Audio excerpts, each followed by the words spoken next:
नमस्कार साथियों, कैसे हैं आप लोग। और दोस्तों, आज हम शुरुआत करने जा रहे हैं नेगोशिएबल इंस्ट्रूमेंट एक्ट के जो सेक्शन अपन पिछले कुछ वीडियो में पढ़े थे, उन वीडियो को अगर हम समराइज करना चाहें तो किस प्रकार से हम कर सकते हैं।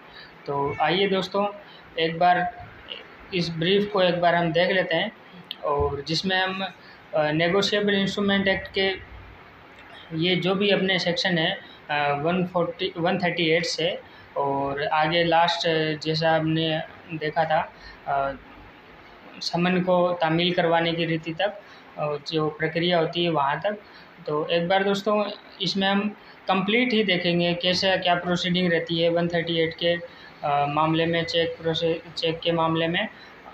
तो आइए दोस्तों शुरुआत करते हैं। नेगोशिएबल इंस्ट्रूमेंट एक्ट में जो चेक का जो प्रोसेस होता है, जो केस होता है, उसमें कैसे कैसे क्या क्या होता है। तो दोस्तों इसमें सबसे पहले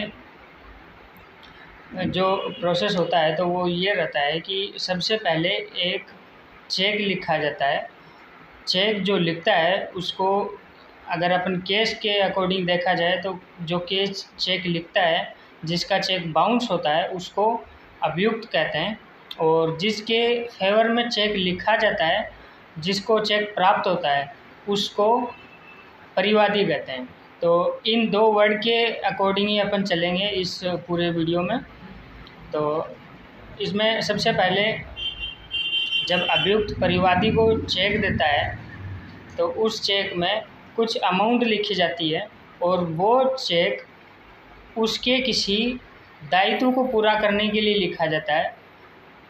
जैसे वो दायित्व व्यापारिक कारण से हो सकता है या निजी या पारिवारिक आवश्यकताओं की पूर्ति के लिए हो सकता है। जैसे किसी ने अभियुक्त ने परिवादी से कुछ पैसा उधार लिया और उसी के बदले वो चेक दिया, और जैसे ही उसने वो चेक लिखा तो वो एक दायित्व के अधीन आ जाता है। और जैसे वो चेक लिखा गया, परिवादी ने वो चेक अपने बैंक खाते में लगाया, और जैसे ही वो बैंक खाते में लगाता है और चेक उसमें फंड इनसफिशिएंट के कारण, ज़्यादातर ये फंड इनसफिशिएंट ही कारण रहता है, या उसके अलावा जैसे और कई भी कारण होते हैं, उनके कारण वो जैसे रद्द हो जाता है, वो कैंसिल हो जाता है, चेक का पेमेंट नहीं मिल पाता परिवादी को। तो उस कंडीशन में वो चेक बाउंस की श्रेणी में आ जाता है, चेक बाउंस हो जाता है और वो 138 के अपराध की श्रेणी में आ जाता है। इसके बाद दोस्तों जो परिवादी रहता है वो उसको अभियुक्त को एक नोटिस भिजवाता है। नोटिस से भिजवाना होता है परिवादी को।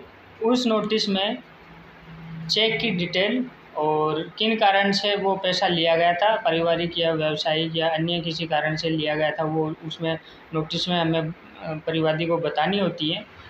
परिवादी को बताने के साथ साथ उसके में जो नोटिस का जो टाइम दिया रहता है वो 15 दिन का उसमें टाइम दिया रहता है कि आप 15 दिन के अंदर अंदर आप ये पैसा जमा करा दीजिए। और 15 दिन का जो टाइम है वो मैंडेटरी रहता है।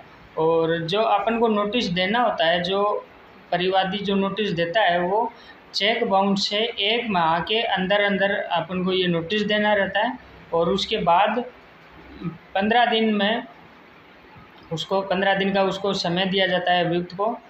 जैसे ही 15 दिन एक्सपायर होते हैं तो चाहे तो आप 16वें दिन ही आप कोर्ट में जा सकते हैं, या फिर 1 महीने के अंदर अंदर आपको कोर्ट में जाना होगा, अपना सूट फाइल करना होगा।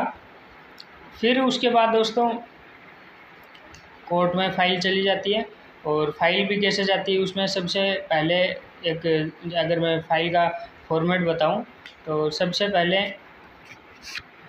पहले उसमें अंडरटेकिंग होगी। अंडरटेकिंग में कोर्ट का नाम आएगा सबसे पहले, उसके बाद में पक्षकार के नाम आएंगे, परिवादी का नाम आएगा और उसका एड्रेस आएगा, और उसके बाद परिवादी के अधिवक्ता का नाम आएगा, उसका मोबाइल नंबर आएगा और उसका मेल आईडी आएगा। उसके बाद में एक सत्यापन आएगा कि मैं ये जो उपरोक्त जानकारी दे रहा हूँ ये जानकारी सही है, और अगर इसमें कुछ चेंजेस होता है तो मैं कोर्ट को इसमें इन्फॉर्म कर दूंगा, सूचित कर दूंगा। इसके बाद दोस्तों परिवाद पत्र पेश होता है। परिवाद पत्र पेश होने के बाद में उसमें वकालतनामा लगता है। वकालतनामे में अपने अधिवक्ता जिसको अपने नियुक्त किया गया है उसके साइन होते हैं, उसके अलावा परिवादी के साइन होते हैं। और उसके बाद दस्तावेज सूची लगती है। दस्तावेज सूची में अपन को सबसे पहले चेक देना होगा, चेक के साथ रिटन मेमो आएगी। रिटन मेमो के बाद जो अपन ने जो नोटिस भिजवाया था नोटिस आएगा। नोटिस के बाद उसकी जो अपन ने रसीद भेजी थी डाक रसीद, वो डाक रसीद आ जाएगी। और उसके अलावा उसकी जो ट्रैकिंग रिपोर्ट जो आती है, जैसे इंडिया पोस्ट में अपन भेजते हैं तो उसमें अपन को रसीद के ऊपर एक नंबर रहता है, ट्रैक रिपोर्ट नंबर। तो उस ट्रैक की उसको अपन ट्रैक कर सकते हैं। तो वो ट्रैकिंग रिपोर्ट आएगी। रिपोर्ट लगाने के बाद उसके बाद और कोई सपोर्टिंग डॉक्यूमेंट्स हो अपने फेवर का, जैसे मान लीजिए कोई किसी ने उधार दिए हैं तो एग्रीमेंट पे किया हुआ है, एग्रीमेंट है, या कोई कंपनी के मामले में जैसे बिजनेस ट्रांजैक्शन होता है तो उसमें बिल वगैरह रहते हैं तो वो बिल वगैरह आ जाएंगे। ऐसे जो भी सपोर्टिंग डॉक्यूमेंट्स रहता है वो आ जाएगा। और उसके अलावा एक लास्ट में एक ये रहता है कि उसके अलावा एविडेंस जो साक्षी होते हैं, जो गवाह होते हैं, उनकी लिस्ट भी लगाते हैं। तो ये इसमें फॉर्मेट रहता है। इसके बाद लास्ट में परिवादी की आईडी लगती है और सबसे फर्स्ट पेज पे अंडरटेकिंग के बाद फर्स्ट पेज पे फ़ोटो लगती है। तो ये तो था इसका फॉर्मेट, जैसे क्या क्या फाइल में रहता है। उसके बाद दोस्तों जो फाइल रहती है उसको हमें 1 महीने के अंदर अंदर पेश करना रहता है। इसकी लिमिटेशन 1 महीने की रहती है।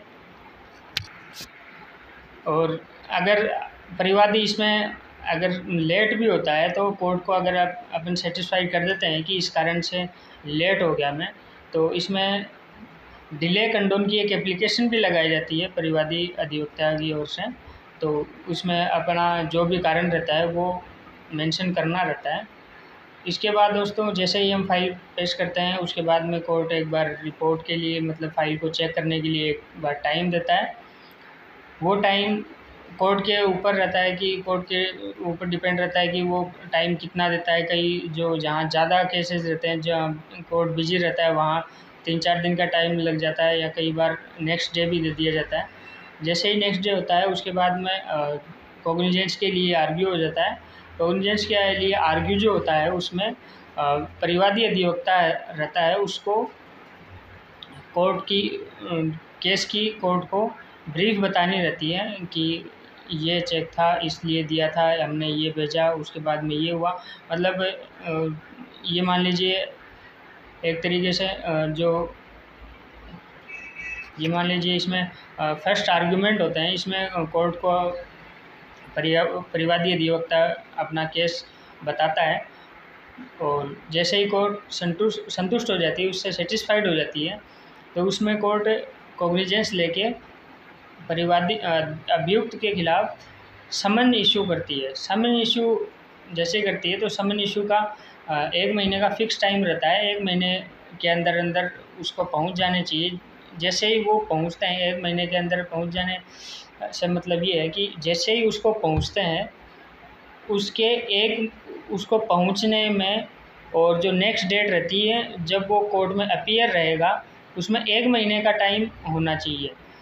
जैसे मैं एक बार बता देता हूँ कि जैसे मान लीजिए कोर्ट ने आज कॉग्निजेंस लिया और जैसे ही उसको नोटिस पहुँचेगा, नोटिस पहुँचने के 1 महीने के अंदर 1 महीने से कम का टाइम नहीं होगा वो जिसके अंदर वो कोर्ट में आएगा। कम से कम उसको 1 महीने का टाइम दिया जाएगा। जैसे मान लीजिए 5 तारीख को कोर्ट ने कॉग्निजेंस लिया और कोर्ट नेक्स्ट डेट जब देगी समन इशू के बाद, जैसे ही कोर्ट समन इशू करेगी तो उसमें नेक्स्ट डेट जो देगी वो डेट ये मान लीजिए वो डेट रहेगी कम से कम 1 महीना 10 दिन, 1 महीना 15 दिन, 1 महीना 20 दिन। जो उसका टाइम पहुंचने का रहेगा वो काउंट नहीं किया जाएगा, वो उसमें एक्स्ट्रा लेके चलेंगे। तो ये दोस्तों ये रहता है। फिर जैसे ही नोटिस और इसमें जो अपन समन जो भिजवाते हैं उसका भी सेम प्रोसेस रहता है। जैसा अपन चेक बाउंस का नोटिस भिजवाते हैं वो ही डाक के थ्रू जाता है, और उसके अलावा डाक के थ्रू जो जाता है उसकी हम रिसिप्ट पेश करते हैं जैसे ही नेक्स्ट डेट आती है उस पर। और फिर उसके बाद दोस्तों अगर वो नहीं आता है तो नेक्स्ट डे पे कोर्ट BW जारी कर देती है, बेलेबल वारंट जारी कर देती है। और बेलेबल वारंट जैसे ही जारी होता है तो उसमें ये 1 मंथ वाली लिमिटेशन नहीं रहती। तो उसमें उस बेलेबल वारंट में कोर्ट एक जो पुलिस थाना अधिकारी है, पुलिस जो भी नियरेस्ट पुलिस स्टेशन है अभियुक्त का, वहाँ के एक पुलिस कांस्टेबल को, वहाँ के वैसे SHO को ये निर्देश देती है कि वैसे ये SHO के नाम ही जाता है कि SHO को ये निर्देश दिया जाता है कि आप पर्टिकुलर एक्यूज़ को यहाँ से इस वारंट के थ्रू आप बुलाइए, उसकी तामील करवाइए। तामील जिसको कहते हैं कि उस नोटिस को पहुँचाना, उसको वहाँ भिजवाना, उसको देना, उसको तामील कहा जाता है। तो उसकी तामील करवाइए, ये रहता है दोस्तों। इसके बाद जैसे ही वो तामील होता है तो तामील में ये रहता है कि जैसे वो नोटिस लेके जाता है, BW पुलिस वाला लेके जाता है, उसमें अभियुक्त को एक गवाह, एक सिक्योरिटी मान लीजिए, एक ऐसा आदमी जो उसकी ज़मानत दे सके, ज़मानत का मतलब उसकी आने की गारंटी दे सके, वो एक्यूज़ उसको बताता है कि हाँ ये मेरी तरफ से ये आदमी है, ये गारंटी देता है। वो उसका चाहे फ्रेंड हो सकता है, चाहे उसका फैमिली मेम्बर हो सकता है, ये हो सकता है। अगर मान लीजिए एक मैं थोड़ा सा बताऊं, नोटिस जो जाता है, समन जाता है, अगर वो लेने से मना कर देता है, एक्यूज अगर लेने से मना भी कर देता है तो उसकी तामील मान ली जाएगी। ये माना जाएगा कि हाँ उसने, इसके पास नोटिस पहुंच चुका है।